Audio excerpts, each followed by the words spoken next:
Yeah, well, it depends on your ethics. If you think it's the wrong thing to do, it's the wrong thing to do. If you think it's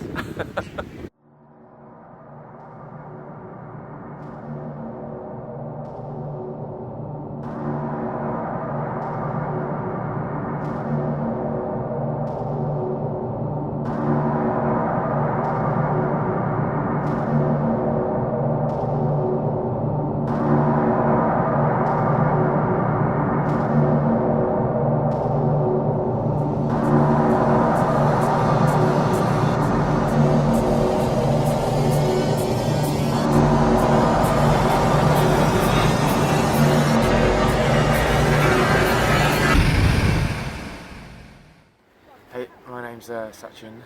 I've been doing training, strength training and conditioning for the last 15 years or so, since I was about 18, so probably a little bit longer than that. And yeah, I've just gone through different cycles of training, strength training, power training, Olympic lifting, fat loss phases, CrossFit, most recently strongman training as well. So yeah, my background's very varied in that sense. Yeah, Okay. so I enjoy it. Tell me about nutrition. Explain to me the importance of nutrition. Nutrition is quite important. I think a lot of people get confused by the information that's sent out in the media. But if you look at nutrition in general, it's very basic. You're either in a calorie surplus or in a calorie deficit. Obviously, you can take it down to a granular level, which is looking at the quality of the type of food you're eating. So it doesn't mean that you can have 15 Kit Kats and you're healthy. It's obviously getting the right types of macronutrients. So you right amount of protein, right amount of carbs, right amount of type of fats. So yeah, it's looking into that information. And Okay. If you could just give a basic dietary guidance on a day, so breakfast, lunch, dinner, or whatever. yeah. Give a breakdown on that.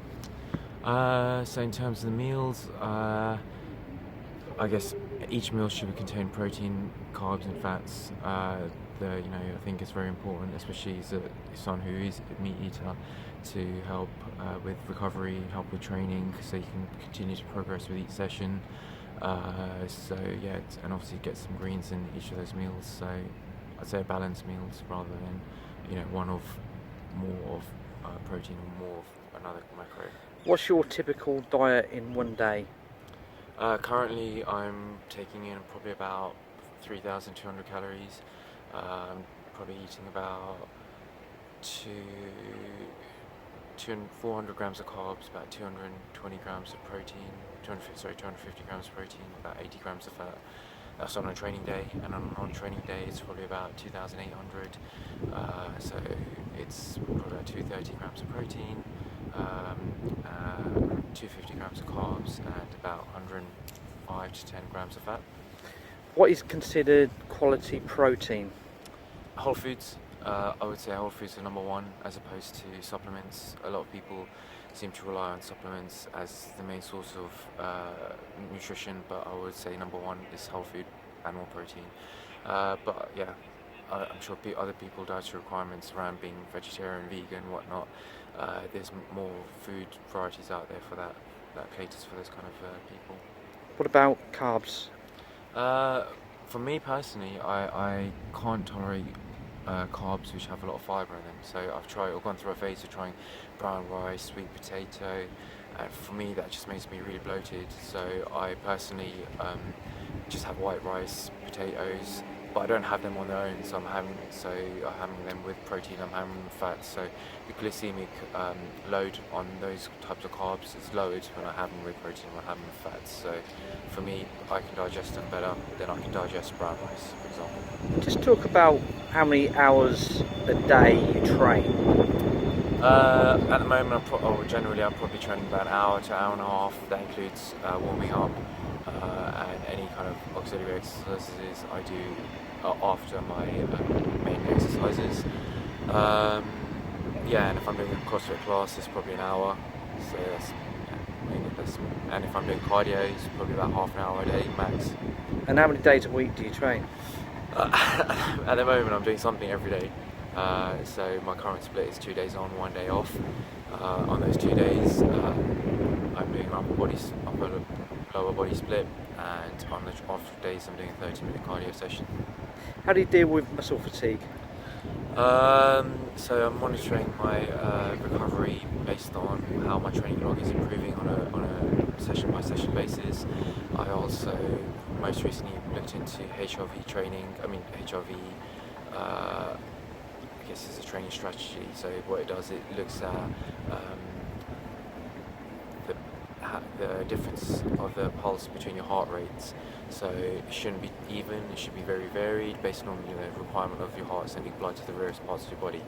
So it's something that's been introduced to me recently by my coach, so I'm trying to incorporate that as part of my training. Do you know of any real bad practices that you might have learned from, like things that you've done in the past that are wrong, that you could perhaps tell people? Yeah, there's loads. The first years of trainings was just merely just going to training going in the motion, not having a plan, not having a training log. So I didn't know whether I was progressing, whether I was regressing, not really listening to my body. I would just go to the gym just because I would train Monday to Friday, and Saturday, Sunday I'll be off. So yeah, there wasn't any kind of structure around it really, especially around nutrition. I wasn't tracking how many calories I was taking.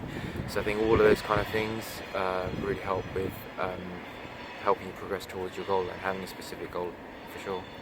In terms of the forearm, what kind of training would you do for the forearm? I specifically wouldn't do any isolation exercises in the forearm. I think when you're doing back exercises, your grip is getting worked a hell of a lot, especially when you're doing specifically back exercises because there's compound movements.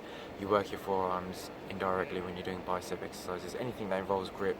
But to make it specifically harder, you can use a thicker grip implement on dumbbells or barbells. What about the biceps? Biceps, again, you initially work with compound exercises like back movements, like pull-ups, chin-ups, so forth. Then to isolate them a little bit more, then you do dumbbell curls, barbell curls. But personally, I think any kind of exercise is not just about moving the weight; it's having intention of moving it with your bicep. And I think that's lost in a lot of people's trainings. A lot of people's trainings are just, I'm going to pick a heavy weight and that's it. But there's more positive effects to the muscle if you actually have intention of moving the weight directly with your bicep, for example. Does this go with triceps as well? Yeah, any exercise, any muscle group you're trying to grow, I think that having the intention, that the mind-muscle connection is so important. Because previously I've gone through that kind of phase of pushing heavyweight. Anyone can push heavy weights, and they can get stronger and so forth. But if that's not your goal, if your goal is building muscle, then there needs to be some sort of intention with that muscle and getting some sort of feeling through that muscle directly. Is fitness important, and how do you work with that? Yeah, for me, my background is playing football, doing a lot of long distance running since when I was younger, so I like to have a good fitness base, or endurance base. So I think there's things like CrossFit and Strongman kind of help with that.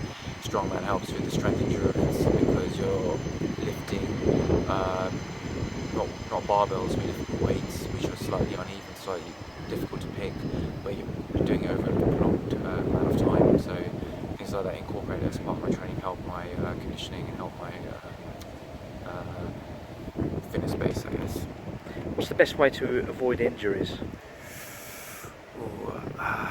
Just listening to your body, I think it's important to,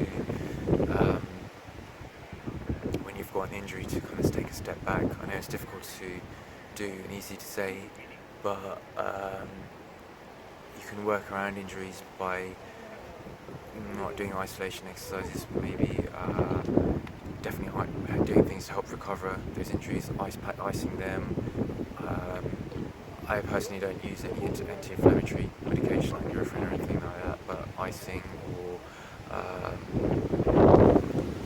stretching for sure, foam rolling, all those kind of things really help. Let's talk about pecs, because everyone likes pecs, right? Yeah. Tell me about building pecs. How do you do that? Well, the most common thing I see people doing in the gym is they just lose tension out of the pecs by locking the arm out in the top position, for example.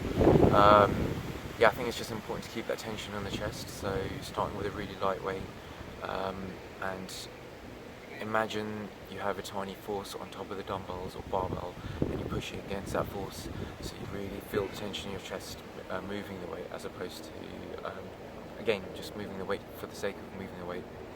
Is there a myth around heavy weights to make yourself bigger, if you know what I'm saying? For you to build bigger muscles, I mean, for you to grow your muscles, the goal is progressive overload. By progressive overload, I mean pushing heavier weights, or you're pushing a heavier overall weight. So your reps are increasing with the same weight. But if your goal is strength, you're not really too concerned about the form. You just want to push the weight up. It doesn't matter whether how you get it up there. But if it is hypertrophy, your goal is your number one goal, then that intention, like I said, has to be there. Pushing the weight of the muscles that you want to grow and need to grow, and form is very important in that aspect. What's the importance of sleep? I think sleep's quite important. I mean, in terms of not just getting sleep, I think the quality of sleep, and we're so lucky in our day in the technology we have nowadays, we can actually measure the quality of our sleep. So there's sleeping apps that we can install on our phone. Obviously, we turn our phones off or put them into airplane mode, stick them under a pillow, and they help monitor how the quality of our sleep is. So how much we're moving, if we're getting up to use a bathroom during sleep, those kind of things kind of help monitor how much sleep we're getting, how much deep sleep we're getting, and I guess there's different supplements you can take to help improve that as well. Best exercise for legs? Well, a lot of people say squats. For me personally, because I don't have a strong range of motion with my squats, I obviously need to improve that. But if you have a good range of motion with your squats, then they can be very good in help building legs. Personally, I think stuff like hack squats, leg press, again, getting good range of motion with them and a good weight with them is very beneficial in terms of growth, and having the intention of pushing with your legs as opposed to just pushing for the sake of it. What about the back? Any advice? Yeah, I mean, I think all of these exercises that we have in the gym, like cable pull-ins, pull-downs, are really good, especially if you're not very strong at doing pull-ups or chin-ups, which most people aren't, and to get the isolation of the back, because what most people do is they round their shoulders to the top and they lose their tension in where they should be getting it, which is in their lats, in the middle of the back. One mistake that I've been seeing myself, and I've seen other trainers, people in the gym, is they try to pull the weight completely backwards, and they get a lot of elbow flexion, and they start feeling their biceps, which you don't really want to do. I mean, getting that range of motion is important, and stretching sometimes, not just not pulling the weight, maybe pausing the stretch position so you can focus on where you're going to be pulling the weight from. So it could be your lats, it could be your upper back, lower back, middle back. The importance of hydration. Yeah, definitely, for sure, especially when we're recently been going through all this hot weather. It's definitely important to top your water up with some sort of electrolyte. That'll be really good during training sessions. Maybe a couple of electrolytes. It just depends how well conditioned your gym is. If it's well ventilated, then you can take one electrolyte. If it's not so, then a couple of them, and how the weather is outside. I generally take electrolyte, glutamine and greens first upon waking, because you're most dehydrated when you've woken up. So this helps get you to a hydrated state, so when you come to have your first meal, you don't have any crap. You're focused on having good, the food that you've already prepared for yourself, basically. What's the best steroids to take? No comment. Okay, sure, because steroids are dangerous, as you know. Yeah. But do you take any supplements of any kind? I do take supplements, yeah. I wouldn't say supplement is a supplement on top of what you're already eating. So like anything is a supplement. It's not your base. It's not you're not going to die without the supplements. Your base is what you've been eating on a daily basis. There is an argument about how malnutrition some of our food is nowadays because of the way it's processed, the way it's grown, which I agree with. I mean, you can take it to another level is by eating healthily for a certain period of time, take blood tests, see what your hormone levels are, what your vitamin levels and mineral levels are like, and then basically take your supplements based on that really. But some of the core ones would be a good multivitamin, a good probiotic, and fish oils as well. Finish on. Have you got any tips that you could give to people thinking about getting into this? Be patient. Be patient. Have a like I said, having a goal is so important. Have realistic expectations of what you're looking to achieve. I mean, if you want to lose weight and you can't get to the gym, don't expect to have a six-pack in 2 weeks, or 4 weeks, or whatever it is. Have realistic expectations. Seek advice from people who have actually got good results as well. I mean, yeah, some people have completely unrealistic expectations of what they can achieve in a certain period of time. So having the right mindset and those sort of things kind of come in later if they're going to be going to the gym and so forth. But initially, I think having a good nutritional base is definitely important. You need to have an idea of how many calories you're taking in. Tracking how many steps you're taking. There's no excuses, to be honest. I mean, if you've got a smartphone, which most people do, or if you can buy a small step art which you can carry with you easily, you can see how many steps you're doing. I think looking at too much by some of these devices will tell you how many calories you burn. I think it's looking into too much because something that can be highly inaccurate. So just looking at tracking how many calories you're eating is probably the number one, I'd say.